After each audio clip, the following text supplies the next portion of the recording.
Y hablando de energía, vamos a seguir hablando de energía. Ahora energía en diferentes aspectos, aplicado a las ciudades, aplicado a los edificios, aplicado también a los hogares. Y para eso contamos con Adolfo Borrero, que va a ser el moderador de esta mesa, que además es el presidente, como todos sabéis, de la Comisión de Smart Cities de Ametic. Contamos con Javier Avendaño, que es director de Desarrollo de Negocios de Acciona Energía, y con Antonio Marqués, que es director of Technology and Innovation de ETRA. Contamos también con José Luis Fernández, director general de Estrategia de Televes, y con Álvaro Galán, que es director de Desarrollo de Negocio y Estrategia de Xiaomi. También, un poco, mientras que subís a la mesa, ya podéis subir cuando queráis, recordar lo importante también que ha dicho Luis, de que la regulación sea facilitadora y sea habilitadora. Así que muchas gracias y continuamos. Y ya después vamos al almuerzo, pero esta mesa es muy interesante, así que no las podéis perder. Hay que aguantar un poquito, pero merece la pena.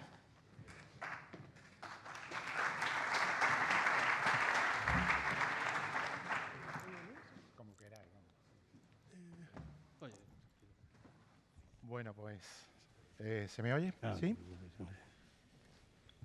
Pues, buenas tardes ya. Encantadísimo de estar de vuelta en Santander. El año pasado, desgraciadamente, por un tema de salud no pude estar y la verdad que estoy con muchísima ilusión este año y con una de las temáticas que llevamos dentro de la Comisión de Smart City, que ya la planteamos en su creación hace ya unos 11 años, que son los que tiene ya esta comisión, que es el tema de la energía. Es un tema que siempre ha salido, la Smart Energy, que ha estado constantemente presente en todos los proyectos de ciudades inteligentes. De hecho, es uno de los drivers o de los motores más importantes. Pero este grupo de trabajo que creamos y que preside o que coordina ETRA, no se ha creado hasta hace 2 años. Es un tema muy relevante donde la tecnología tiene muchísimo que decir, tiene muchísima digamos, sensibilidad a los procesos energéticos, ¿no? Y lo estamos viendo que cada día vamos a tener más. Vamos a hacer una mesa con una introducción de unos 6 minutos para enfocar el tema desde la perspectiva. Pensad que tenemos desde una empresa de fabricante de electrónica, tenemos a Televes, por otra parte, que es una empresa que está muy metida en los elementos de lo que se denominan nodos IoT, que veremos también en el estado de desarrollo que tienen actualmente, una integradora, desarrolladora de soluciones como ETRA, y finalmente tenemos a Acciona ESCO, que es una empresa, digamos, que utiliza todo este tipo de tecnología en esta secuencia, ¿no? Desde la base, desde la conectividad a la existencia de este tipo de soluciones para realmente hacer el caso de uso de la energía, de la eficiencia energética y también de las renovables, que será otra de las cuestiones que vamos a ver. Vamos a comenzar en este orden, en esta secuencia lógica, ¿no?, que he dicho. Entonces me gustaría, Álvaro, que comenzaras tú con esta introducción. Muy bien, no hace falta que nos levantemos, ¿no? No, directamente. Bueno, pues buenos días a todos y, por supuesto, agradecer a Ametic, ¿no?, que nos invite un año más a poder compartir en este foro, que la verdad es que es un placer tener un foro como este y poder compartir algunas experiencias con colegas del sector, ¿no? Yo creo que lo has dicho muy bien, ¿no? Yo creo que la pregunta que seguramente os hagáis la mayoría de vosotros, ¿no?, es, oye, ¿cómo puede contribuir una empresa de electrónica de consumo, ¿no?, del sector doméstico al desarrollo también de las Smart Cities y de los edificios inteligentes? Bueno, pues es verdad que si nos ponemos a pensarlo, seguramente haya bueno, pues muchos enfoques, ¿no? Pero bueno, yo me quedaría con 2. Uno, evidentemente, es donde nosotros aportamos quizás bueno, pues la mayor innovación, y es en la gestión energética del hogar, ¿no? Según el Instituto de Diversificación y Ahorro de la Energía, las familias españolas representan el 36% del consumo total de la energía en España, ¿no? El 17% en el vehículo y el 19% en el uso de la vivienda, ¿no? Bueno, pues ahí es donde tenemos que entrar y es donde realmente estamos invirtiendo la mayor parte de los fabricantes de electrónica de consumo, ¿no? Y el papel o la tecnología que está ahora mismo bueno, pues más boyante en esa inversión no deja de ser la inteligencia artificial. Nosotros ahí, por ejemplo, como Xiaomi, estamos invirtiendo 5.000 millones en estos próximos años de dólares en I+D para transformar lo que nosotros conocemos como lo que nosotros conceptualmente entendemos como ecosistema IoT, ecosistema de objetos conectados, a ecosistema AIoT, ¿no? Y un IoT basado en inteligencia artificial. Y entonces, de esta manera, no solamente tener objetos conectados, sino también tener objetos conectados, autónomos e inteligentes, ¿no? Y bueno, ese sería uno de los approaches, ¿no? de cómo podemos contribuir a eso.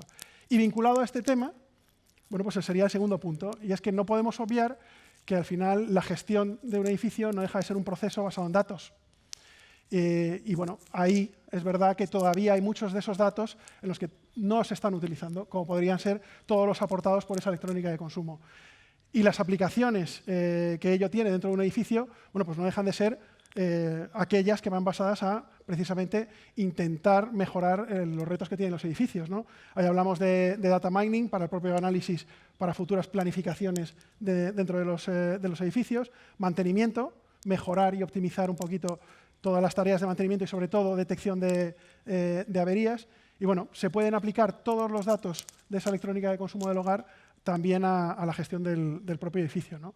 Entonces, bueno, como conclusión, sí que consideramos y sí que queremos, y por eso estamos aquí, que el sector doméstico y el sector de la electrónica de consumo puede tener un papel importante en el desarrollo de lo que son las Smart Cities y los Smart Buildings, y además también porque, oye, nosotros tenemos al final una cadena de valor dentro de lo que es el ciclo de vida de un producto del que también podemos aprender mucho, ¿no?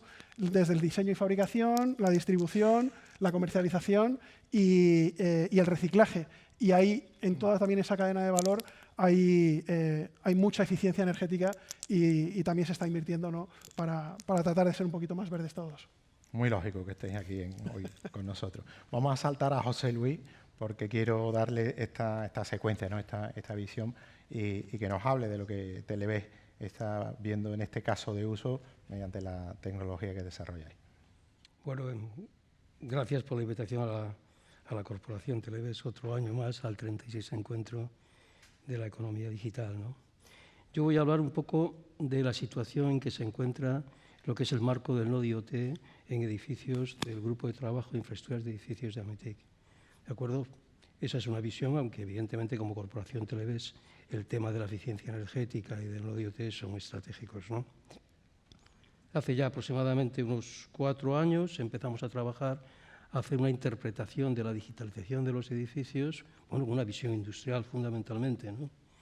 Y creo que de las posibles soluciones de la digitalización del edificio encontramos que a través de una pasarela, a través de un Nodo IoT, tenía una gran potencialidad, tanto desde el punto de vista de desarrollo empresarial como desde el punto de vista de utilidad para los usuarios, ¿no? Y os voy a contar un poco cómo está la situación en este momento. En primer lugar, hay que recordar, porque es bueno recordar que el edificio, siendo clave desde el punto de vista de desarrollo económico, no está digitalizado en parte, ¿no?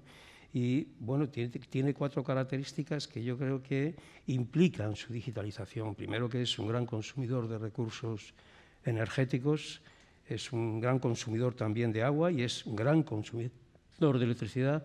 Me parece que está sobre el 40% de la energía, consume el 40% de la energía total.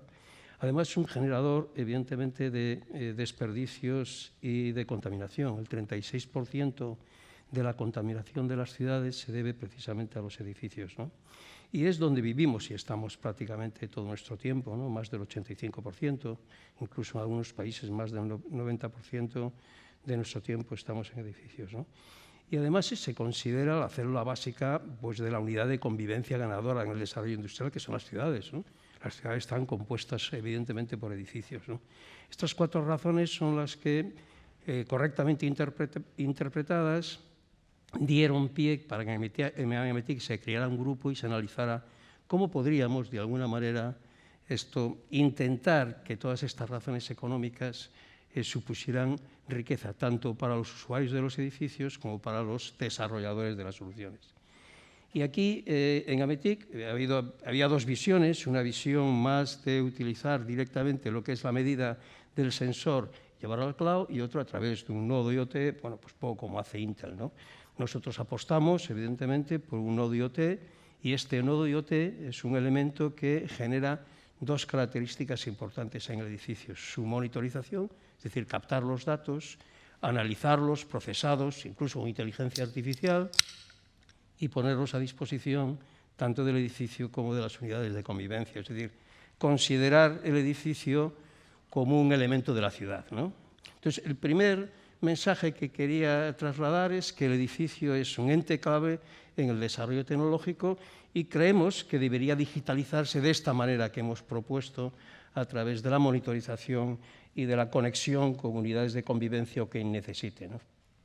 Segunda idea, para desarrollar el edificio digital creemos que hay que regularlo. La falta de regulación en el pasado yo creo que nos ha llevado a esta economía lineal que hablaban en la mesa anterior, ¿no? Que es una economía que es insostenible, ¿no? Tiene que haber una economía circular y la única manera de que la economía cambie, se haga más responsable, es a través de la regulación. El hombre de Sage lo comentó, y es verdad, sin regulación no hay posibilidad de una economía responsable. Y el tercer mensaje que quería poner antes de hablar de la situación en la que estamos es que la implantación, en la lectura que tenía que hacer un grupo como el Grupo de Trabajo Infraestructura de Edificio, la implantación tiene que hacerse evidentemente ordenada y normalizada, previo consenso, ¿no? Entonces, estas tres características son las que han guiado pues, el trabajo de este Grupo de Trabajo Infraestructura de Edificio, ¿no? ¿Dónde estamos hoy, no? Primero, respecto a normas, todas las normas necesarias para escribir el reglamento de edificio están acabadas. La verdad es que quedaba la semántica se aprobó en febrero de este año, con lo cual el marco completo de las normas para hacer posible el desarrollo de una guía técnica de implantación están acabadas. Y mencionar, muy importante, que hay dos normas internacionales, pero para el nodo IoT en particular hay una norma internacional aprobada en la UIT, con lo cual hay un consenso global, no es un tema solamente de este país, ¿no? Segundo, respecto a los reglamentos, es decir, el reglamento técnico necesario para su implantación. El Grupo de Trabajo en Infraestructuras de Edificio pues, ha trabajado durante 2 años, bien, hay que reconocer que el COVID sí limitó mucho las reuniones y esto ha dilatado estos tiempos, ¿no? Pero ha redactado un documento que entre nosotros llamamos anexo sexto. Bueno, el motivo es la ICT, anexo sexto, y hay un documento en este momento de consenso de reglamento, es decir, guía técnica para implantación. Tercer elemento que yo creo que hay que hablar, que es sobre el consenso, ¿no? Bueno, hay que decir una cosa respecto a los reglamentos, que en ese tiempo, este último año, se ha aprobado la Ley General de Telecomunicaciones. La Ley General de Telecomunicaciones, en su artículo 55, y aquí yo creo que sí que bueno, es muy avanzada, comenta que mediante Real Decreto se regularán las infraestructuras de la ICT, ICT son las infraestructuras comunes de telecomunicaciones, y señala que se promoverá su sostenibilidad tendiendo hacia la implantación progresiva del edificio monitorizado y conectado. Es decir, que da pie a que haya este reglamento. Esto es importante porque sin esta aprobación o la modificación de este artículo haría imposible que se pudiera introducir esta vertical, ¿no? Y en relación con el grado de consenso, hablando de este reglamento de anexo sexto, en este momento todo el sector, es verdad que, por ejemplo, la Red todavía no se ha entregado de manera oficial, pero sí he hablado con ellos, ¿no? Está en proceso de consideración y valoración. En este momento todos los actores importantes disponen de ese documento y aquellos importantes que no están, pues estamos en proceso, evidentemente, y está en proceso de valoración. Y hay que decir algo al respecto, y como primer retorno, es que dicho sector no hay oposición. Del concepto, por supuesto, que sin lugar a dudas que no hay oposición, y respecto a la implantación de los actores, yo creo que más representativos tampoco lo hay, con lo cual yo creo que estamos en el momento de que se pueda hacer, ¿no? Y en relación con la implantación, la visión que tenemos nosotros de esta implantación de este edificio monitorizado es que se ha puesto evidentemente las bases en la Ley General de Telecomunicaciones, tenemos el anexo sexto, esto está claro, y lo que queremos es que este anexo sexto se incluya dentro del reglamento de la ICT, es decir, sea una vertical más de la ICT para que el edificio sea algo más que telecomunicaciones, también sea fuente de información y fuente de datos, tanto para los ocupantes como para las unidades de convivencia donde se integre, ¿no? Bueno, ¿qué falta, no? Porque, bueno, todo esto son, primero, la visión primera y, segundo, dónde estamos situados respecto a los tres elementos en que se mencionaron, ¿no? ¿Dónde estamos, no? Pues estamos, ¿qué falta? Perdón. Lo que falta es que la Ley General de Telecomunicaciones se desarrolle. Está aquí Eladio y comentaba que había, no sé, decenas de reales decretos por escribir en la Ley General de Telecomunicaciones. Uno de ellos tiene que ser, evidentemente, el de la ICT. Y tiene que ser el de la ICT, incluyendo esta vertical que hace que el edificio se digitalice, pero de esta manera, monitorizándose y conectándose con unidades de convivencia. Falta esto para incorporar una ICT. ¿Y esto qué significa? Lo que significa es que obligue a todos, evidentemente a todos los edificios dentro del ámbito de la ICT, que como sabéis son dos ámbitos, fundamentalmente lo que es el régimen de propiedad horizontal y aquellos edificios que en todo o en parte se puedan alquilar más de un año, es para esos dos ámbitos, no para los singulares, ¿no?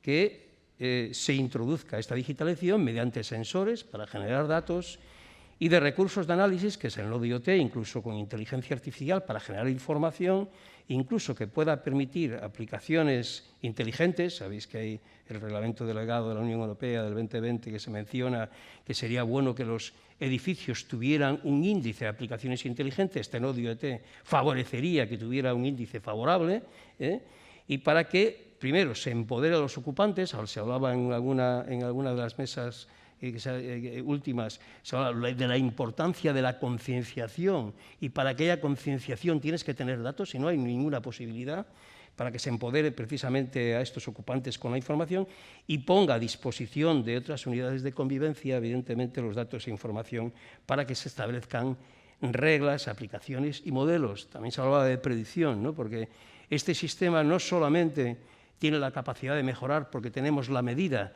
sino que puede generar modelos, y los modelos tienen la virtud de poder mejorar de manera continua los sistemas, ¿no? Porque nunca se puede hacer un modelo perfecto, ¿no? Muy bien, José Luis. Una cosa solamente, última, sí, perdona. Terminando. Y es lo siguiente, y yo creo que se ha hablado de la regulación.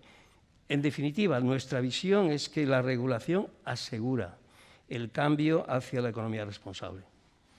No, está claro, además llevamos trabajando en la comisión, sobre todo en temas de interoperabilidad, prácticamente desde el principio, con la UNE 178, desde que se conforma la norma, y pensamos que es tremendamente importante, ahora que están los data spaces de moda, aunque llevamos trabajando muchísimo tiempo en ello, la semántica, ¿no? La semántica es fundamental en el tema de edificios para garantizar la interoperabilidad.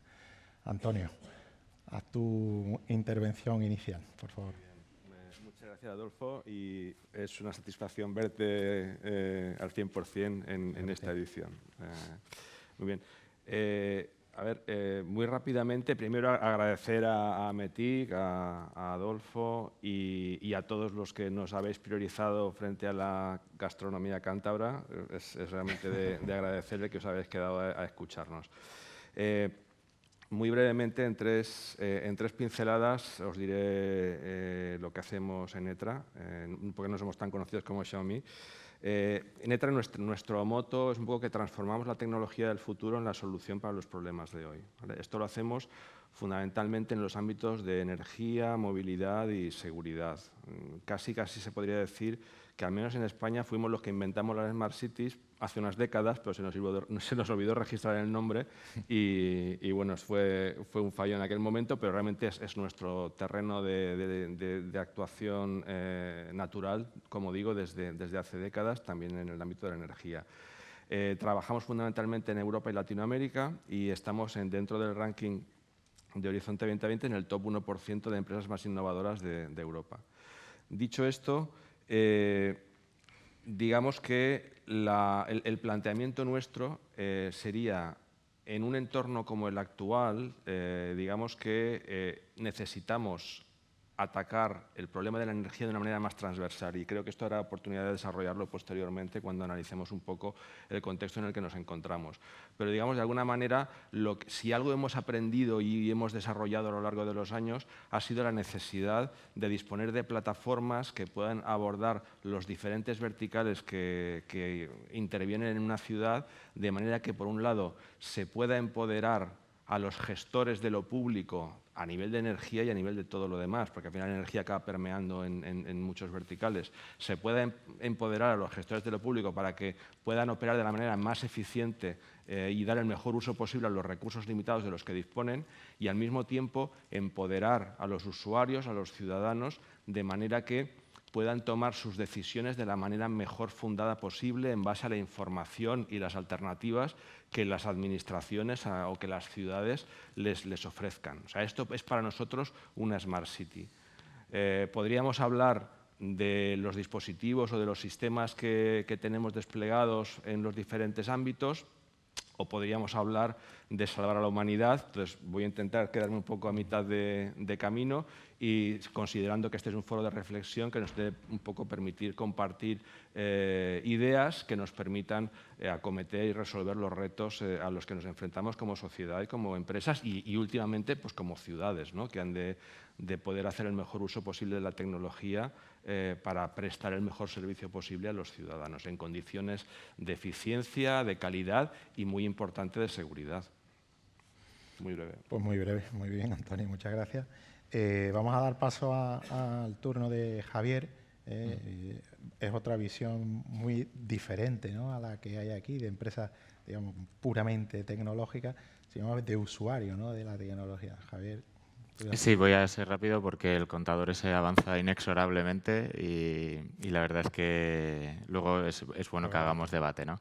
Lógicamente, en Acciona, pues las tecnologías que nos proveen la mayoría de las empresas que están aquí nos interesa muchísimo, no solo en la parte de generación, sino ya lo que a mí más me incumbe en los proyectos o los contratos de servicios energéticos, públicos o privados, ¿no?, que al final lo que consiste en escoger todos esos datos que nos proveen todo ese hardware que instalamos e intentar hacer una gestión eficiente de esa información para poder, al final, optimizar el kilovatio hora que se consuma, ¿no?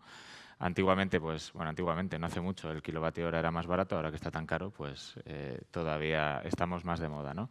En entornos públicos, que puede ser a lo mejor lo que más intentamos empujar, recientemente nos adjudicaron un contrato muy interesante para gestionar toda la energía de la ciudad de Gijón durante los próximos 15 años. Y no solo consiste en la renovación de temas de alumbrado, equipamiento energético, pues calderas, etcétera, sino en crear una plataforma que conecte a todos los ciudadanos y que utilice toda la información que se va recogiendo de cada punto de alumbrado. Por ejemplo, son 42.000 luminarias. Bueno, pues se recoge cada información de cada punto cuando pasa la gente, hay sensores de proximidad, pues utilizar toda esa información para al final optimizar pues la vida de los ciudadanos de Gijón, ¿no? Creo que es un proyecto interesantísimo y va muy ligado a lo que se está hablando, ¿no?, por la parte, el punto de vista que me toca a mí hablar, que es la energía dentro de las Smart Cities, que al final es el objetivo de esta mesa, ¿no? Entonces, bueno, si te parece, Adolfo, te dejo ya que empieces con tus preguntas, que no sean muy duras, y a partir de aquí pues abrimos debate. Nada, pues ha estado muy bien, ¿no?, que menciones el caso de Gijón, porque es un proyecto integral, ¿no?, donde hay mucha tecnología involucrada a su vez, ¿no? Entonces, me gustaría también que dierais vosotros algún ejemplo de este tipo de proyectos, ¿no? En Xiaomi, qué referencia interesante, ¿no? No, yo creo que aquí lo que nosotros podemos contribuir, ¿no?, es lo que comentaba al final, ¿no?, de la intervención. Al final nosotros tenemos una cadena de valor en el ciclo de vida de producto, y entonces en cada una de esas partes, ¿no?, de lo que es fabricación, logística y demás, pues efectivamente tenemos, pues se nos exige, por así decirlo, ¿no?, empezar a trabajar en muchas mecánicas de eficiencia energética. Más allá de eso, por poner también algún ejemplo más aterrizado a lo que podrían ser los propios edificios, ¿no?, también como empresa tecnológica tenemos que ser pioneros en el desarrollo y vamos a decir, en la construcción, ¿no? Y entonces aquí, bueno, nosotros tenemos un nuevo parque tecnológico, ¿no?, ahí en China, con ya la certificación platino LEED, ¿no?, muy enfocado a tratar de aterrizar ya proyectos de lo que podrían ser eso, el inicio de los Smart Buildings y de las Smart Cities. El siguiente paso desde nuestro punto de vista, bueno, pues cómo poder vincular esas certificaciones o esas regulaciones, ¿no?, que puedan ser como el del nodo IoT, y llevárnoslo también a integrarlo en la electrónica de consumo, bueno, pues abriendo normas, que ahí también los fabricantes, pues no será por estandarizaciones y y certificaciones, ¿no? Pues tratar de tener un consenso en el que podamos integrar los datos de los dispositivos dentro de entidades superiores, ¿no? De edificios o de Smart Cities. Interesante. Antonio. A ver, bueno, yo podría citar referencias pues, como el edificio de la nave en Madrid, o estamos gestionando pues, como 1 millón de puntos de luz en toda España y en algunos países europeos. Pero me parece lo que me parece que es significativo e importante es que si atacamos la situación actual desde el punto de vista exclusivamente de la energía, nos estamos dejando factores fuera de la ecuación, ¿de acuerdo? De hecho, si miramos la agenda de los políticos actualmente, no solo en España, o los titulares de la prensa, parece que el problema que tiene el mundo o Europa en este momento es la guerra de Ucrania, ¿vale? La guerra de Ucrania es una agresión salvaje, condenable, y que esperemos que a nadie se le cruce el cable o apriete el botón que no es, ¿no? Pero la guerra de Ucrania puede ser algo urgente, pero aunque suene un poco fuerte lo que voy a decir, hay cosas más importantes o más graves que están ocurriendo de fondo, ¿de acuerdo? La crisis energética que estamos viviendo no es solamente por la guerra de Ucrania, ni siquiera es fundamentalmente por la guerra de Ucrania, ¿de acuerdo? Entonces, estamos realmente, y de hecho se nos olvida muy rápido que hace 1 o 2 años estábamos peleándonos por los rollos de papel higiénico en el supermercado, ¿de acuerdo? Entonces, realmente enfrentamos una crisis sistémica, ¿de acuerdo? Y tenemos 2 alternativas, o seguir haciendo lo incorrecto de forma más eficiente o empezar a hacer lo correcto, ¿de acuerdo?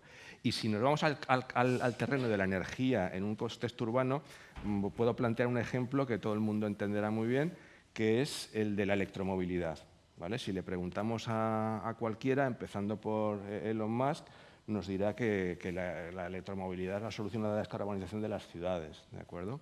Sin embargo, hoy en día ya sabemos que no existe en el mundo suficiente materia prima para reemplazar todos los coches del mundo de combustión por vehículos eléctricos. Evidentemente, esto no tiene sentido. Evidentemente, la electromovilidad es una condición necesaria, pero no suficiente. Hemos de hacer otras cosas. ¿Qué otras cosas hemos de hacer? Pues hemos de cambiar la forma, el paradigma de operación que tenemos.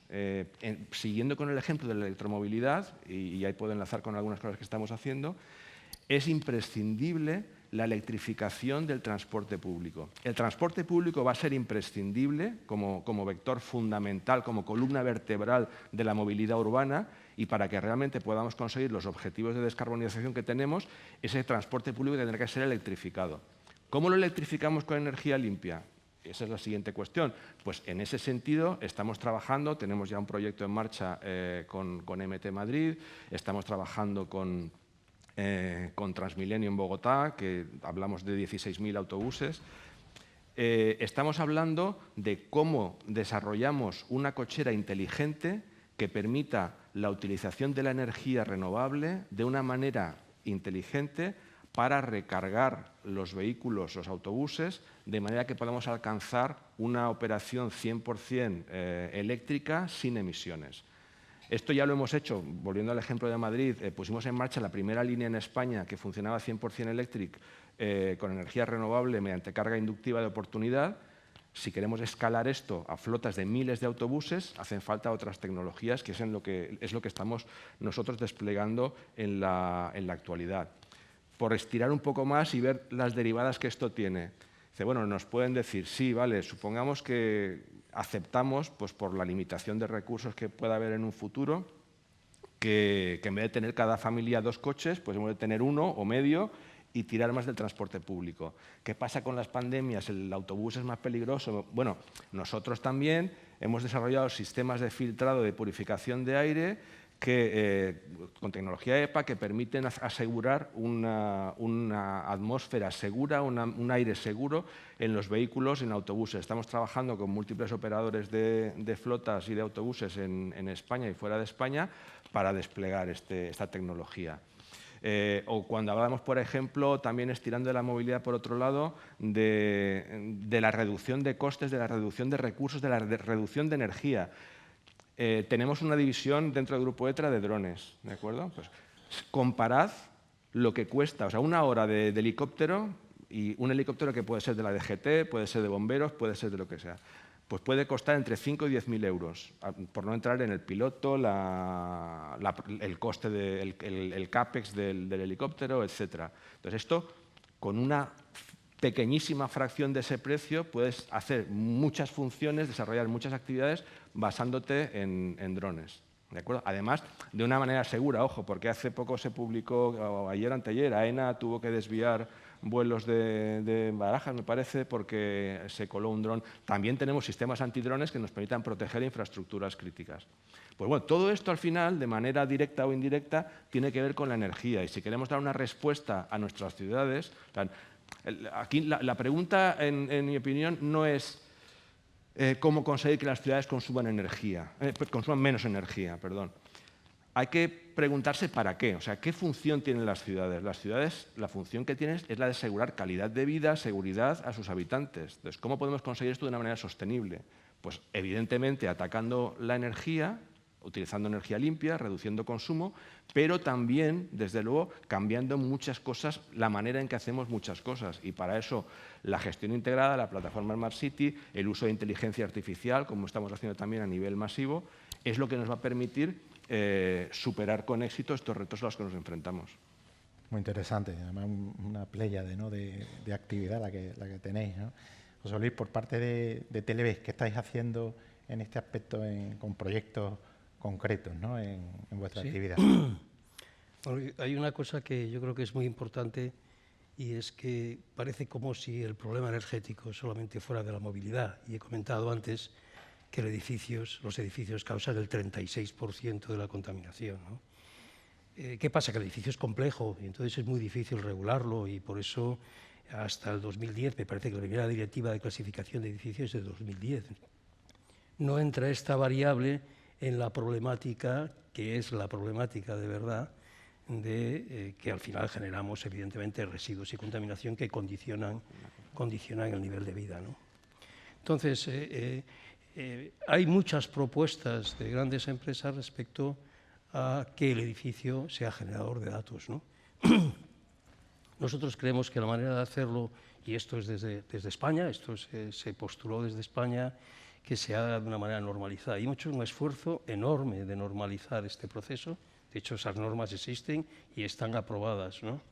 Entonces, eso es muy importante. O sea, el edificio genera el 36% de la contaminación y consume el 40% de la energía, ¿no? Son datos realmente impresionantes, ¿no? Por eso creemos que hay que digitalizarlo y hay que ponerlo, por decirlo así, que tiene que ser una preocupación también desde el punto de vista de la eficiencia energética. Y después, del punto de vista práctico, porque claro, aquí, bueno, y esto se puede hacer de verdad, se puede implantar. Nosotros, evidentemente, aparte de tener un showroom donde se puede hacer la demostración, invitamos a aquellos que estén interesados a verlo, hemos hecho algunos edificios, ¿no? Y tenemos un edificio, además, singular, que es un geriátrico en La Estrada, que, bueno, funciona perfectamente, que es viable.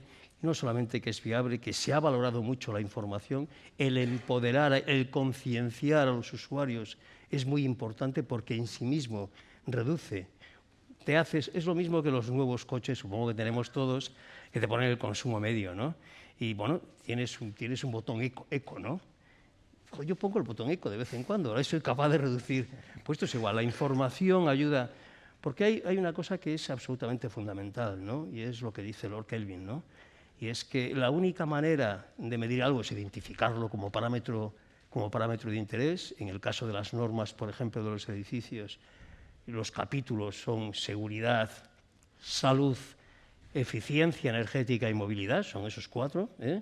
Entonces, los casos de usos a los que se refiere la norma son precisamente esos. Esto es muy importante, y solo lo que se mide se puede mejorar, y lo que no se mide se degrada. Esto es la realidad. Por tanto, la monitorización es absolutamente fundamental y tiene que regularse. Es el único procedimiento para que esa monitorización se concrete. Javier, vosotros, luego cuando acabe la ronda, Javier, vosotros en el edificio hacéis muchísimo, tenéis referencias brutales existentes ahora mismo. Cuéntanos un poco de esas referencias, ¿no?, trayéndonos a proyectos concretos que tenéis en explotación actualmente, ya en fase, digamos, esos largos periodos, ¿no?, de 12, 15 años, ¿no?, que tenéis ya ahora mismo en ejecución. Bueno, te agradezco la pregunta porque nos encanta siempre lucirnos cuando tenemos proyectos de este tipo, pero el de Gijón que comentaba antes, la verdad es que es una pasada porque tiene dos componentes totalmente diferenciadas, pero que una ayuda a la otra. Es decir, si tú generas un ahorro en la factura eléctrica suficiente dentro del pliego, te obligaban a implementar otra serie de medidas totalmente ajenas, pero alineadas pues, con temas de sostenibilidad o digitalización. Por ejemplo, tenías que, con los ODS europeos, bueno, pues plantear una medida concreta en temas de igualdad, en temas de comunicación. Se ha generado incluso un Demolab, Gijón Demolab, donde se intenta atraer startups y fijar la actividad económica en la ciudad. Hay un ejemplo que también me gusta mucho contar, que es incluso vamos a generar un QR para identificar los productos de proximidad dentro de Asturias. Bueno, que si este aguacate viene de Perú o... Bueno, pues son temas totalmente ajenos a la energía, pero que sin embargo el ayuntamiento tenía en un cajón porque no tenía presupuesto suficiente para ponerlas en marcha y gracias a todo el ahorro que se genera, bueno, pues esas medidas se apalancan en ese ahorro y se pueden poner. Entonces, manteniendo el gasto energético que tenía la ciudad de Gijón en ese momento, gracias al, creo que es un 60% de ahorro en térmico y un 40 y pico eléctrico, ¿no? En edificios principalmente y en todo el alumbrado de la ciudad, bueno, pues gracias a ese ahorro se ponen en marcha otras iniciativas, ¿no? La verdad es que, desde luego, es innovador en España, es el concurso más grande que ha salido en este sentido en España y es fruto de un consenso desde arriba, ¿no? O sea, es decir, el Big Data, el Internet de las cosas o la digitalización, yo lo veo herramientas fundamentales, pero que tienen que estar al servicio de un proyecto a largo plazo que venga consensuado por, en este caso, actividad del sector público, pues por todos los partidos políticos de un ayuntamiento, ¿no? También es famoso el ejemplo de Málaga. Málaga lleva 22 años el mismo alcalde, por lo tanto, ya tenía en mente esa transformación de ciudad y la puso en marcha con tiempo, pero de forma que todas las concejalías o todas las agencias del ayuntamiento en sus políticas o en sus iniciativas están alineadas con el objetivo común que ha planteado, en este caso, la alcaldía directamente desde arriba. Es decir, si no tenemos un objetivo claro a corto o medio plazo, yo lo que siento y lo que veo, por lo menos en el sector público, es que al final tanta tecnología aporta muchísimos datos, pero que luego no se utiliza y no hay una gestión óptima de ellos, ¿no? Por lo tanto, no te permite tomar decisiones, lógicamente, ¿no? Entonces, bueno, nosotros ahora estamos muy ilusionados, ya está en producción. Entonces, bueno, te agradezco la pregunta porque es verdad que nos encanta sacar el plumaje de Gijón cada vez que nos preguntan, ¿no? Muy bien, creo que el alcalde viene esta noche a la entrega de premios. Hay gente del Ayuntamiento de Málaga por aquí que lo habéis visto. Antonio, ¿quería rematar tu intervención con...? No, simplemente muy rápido. Era que he utilizado el ejemplo de la movilidad porque me parecía ilustrativo y pedagógico del argumento que quería explicar. Evidentemente, no solamente, aunque la movilidad es un factor fundamental, también hay otros y de hecho nosotros estamos trabajando y tenemos soluciones desplegadas en decenas de ubicaciones de comunidades de autoconsumo compartido, generación de renovables en edificios e incluso pues, el despliegue de gemelos digitales, no solamente a nivel de ciudad, sino a nivel de edificio e instalación. O sea, para nosotros la monitorización, nosotros es que sabemos las partículas por millón que estamos respirando en la oficina de cada uno de los gases que pueda haber tóxicos, ¿no? Entonces, es imprescindible, por supuesto. Muy bien, nos quedan ahora mismo 7 minutos. Os voy a lanzar una pregunta un poco más creativa, que es cómo, desde la actividad, evidentemente, que de vuestras empresas o personalmente, ¿no?, a lo que os dedicáis, y con esta crisis, ¿no?, tan brutal energética, que parece que además va a estar durante un tiempo importante por todos los parámetros que se están lanzando, parece que esto no tiene una solución muy inmediata.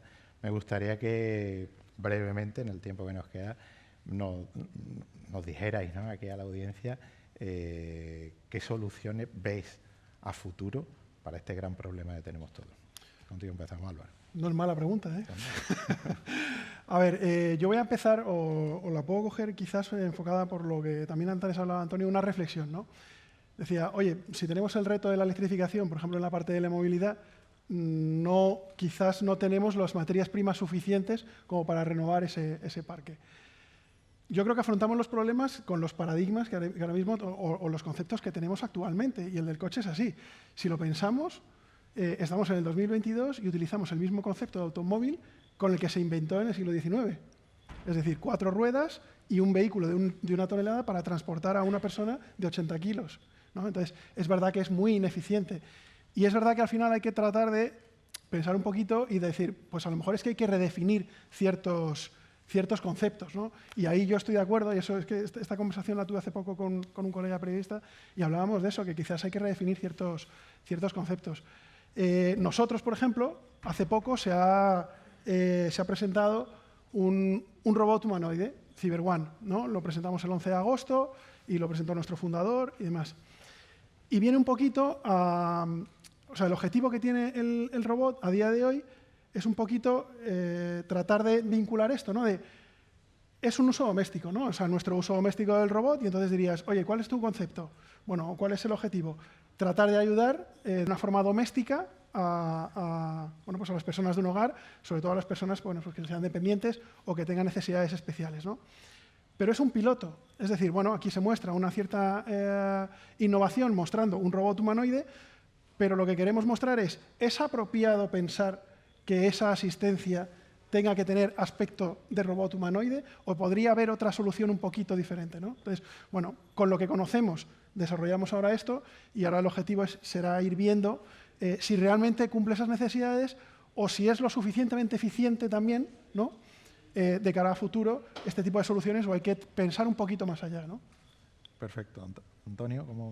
Bueno, yo creo que en estos momentos, telegráficamente, yo pienso que estamos en una crisis que, como decía antes, no es solamente energética, pero la manera en que le han venido las cartas repartidas, ayer hablaba con un compañero, a España, yo creo que tenemos ahora una ventana de oportunidad que puede ser de unos 5 años, no mucho más, en donde la posición de España como enclave estratégico por su capacidad de almacenamiento de gas, de regasificación ante Europa, es extraordinaria, es extraordinaria.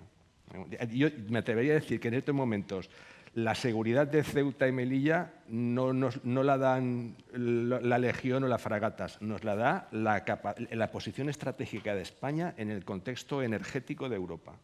Entonces, mi carta a los Reyes Magos para el futuro que dices tú imaginativo sería que España se esforzase en coger el tren del hidrógeno verde. Entonces nos van a decir, el hidrógeno verde... O sea, nosotros de hecho estamos trabajando en la digitalización del ecosistema mediante gemelos digitales, inteligencia artificial, que incorpora el hidrógeno verde en instalaciones, en microredes como la que pueda ser de una cochera de autobuses. Entonces, nos dirán, no, es que esto es un tema que puede llevar décadas. Ante eso, 2 comentarios únicamente. El primero, que cuando la opinión de una empresa o de una persona, cuando el cambio de opinión va a tener un impacto en su cuenta de resultados, va a desincentivar que cambie de opinión. Entonces, eso por una parte. Y por otro lado, también nos dijeron con el COVID que las vacunas tardaban 5 o 6 años en desarrollarse y se desarrollaron en 1 o 2. Entonces, realmente estamos en una situación de riesgo existencial, me atrevería a decir, para Europa, y dentro de esa situación geopolítica que tiene Europa y energética, España está en una posición realmente privilegiada. Entonces, definitivamente para España es ahora o nunca, tenemos la tecnología, tenemos la capacidad, necesitamos dar el paso adelante. José Luis. Sí, bueno, y yo creo que España tiene evidentemente ese posicionamiento y también tiene un buen posicionamiento respecto a las infraestructuras de telecomunicaciones en los edificios. Y perdona que repita, ¿no? De hecho, en todos los análisis que se han hecho en Europa de las fortalezas de España respecto a las infraestructuras de telecomunicaciones señalan la ICT, las infraestructuras de telecomunicaciones, como una fortaleza real, ¿no? Y yo creo que aquí tenemos también oportunidad con esta idea del edificio monitorizado, porque esto evidentemente se ponen las bases para que haya un elemento que capte información y lo ponga a disposición de que lo necesita, aplicaciones inteligentes para los barrios, para la propia ciudad, etcétera, etcétera. Creo que tenemos una oportunidad de poner las bases de una evolución del edificio para que este edificio se introduzca en la economía real, que es la economía responsable, ¿no? Entonces, lo único que hay que hacer es desarrollar precisamente lo que se dice en la Ley General de Telecomunicaciones y como hemos hecho en el caso de la ICT, ¿no? enseñar a Europa que se pueden hacer las cosas de manera regulada y ordenada por consenso, ¿no? Muchas gracias, José Luis. Javier, ha salido el tema del vector hidrógeno, ¿no? Hidrógeno verde, por supuesto, ¿no? Yo creo que vosotros también trabajáis mucho en este, pero bueno, no te quiero mediatizar tu posición a futuro. Dinos. Bueno, sí, hay cierta incertidumbre, todavía no es rentable, pero bueno, parece ser que es una apuesta clara por sustitución de combustibles fósiles, ¿no? En el futuro, bueno, la primera mesa hoy nos han dicho que vamos a vivir 140 años y luego en la intervención brillante de Alberto nos han dicho que vamos a trabajar a través de avatares, ¿no? O sea que no sé cuándo nos van a querer jubilar. Por lo tanto, desde luego, es una cosa sobre la que pensar, ¿no? No estar en el día a día de qué soluciones ahora mantenemos las nucleares X años o creamos un gasoducto con Europa, sino yo creo que más allá de medidas de eficiencia como el Real Decreto que acaba de salir, lo que deberíamos tener es una estrategia a medio y largo plazo de descarbonización, lógicamente, con más interconexiones eléctricas, mayor alcance de comunidades energéticas, que ahora se ha quitado los 500 metros del autoconsumo compartido, que muchas veces también se mezcla, ¿no?, con la comunidad energética. O sea, yo creo que lo que se tiene que fomentar más es la generación descentralizada, la generación distribuida, como se ha llamado siempre, participación, no estamos, esa es la bocina, ¿no?,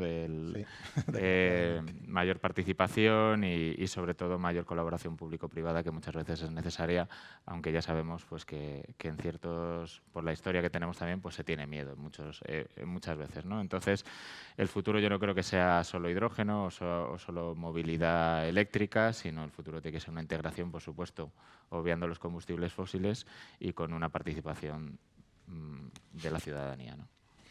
Bueno, pues muchísimas gracias a los cuatro por vuestras aportaciones. Espero que la audiencia haya aprendido algo, ¿no?, con esta mesa.